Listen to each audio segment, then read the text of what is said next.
Hello, it's Molly and Griffey. We just went on a long walk, so he's a little tired. I got him a new fall bandana, feeling festive.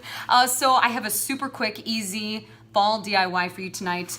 All you're gonna need, a few things, whatever you can find around your house. Honestly, you can find something like this from an old wreath that you don't use anymore, or maybe an old decorative plant.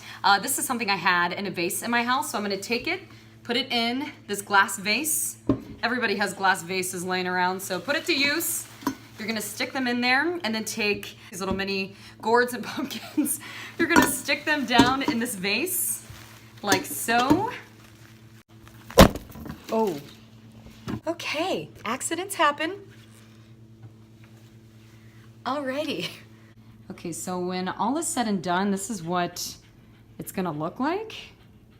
Just a super cute, festive centerpiece. You can see I put all my little mini gourds, everything in there.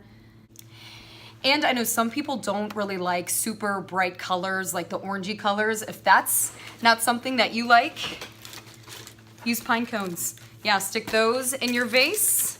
And yeah, heck, a lot of this stuff you can just find in your own backyard, but it's easy, it's reasonable, it'll take you just a few seconds, and it looks super nice at a little get-together this year for fall. All right, guys, enjoy. Happy fall, right, Griff?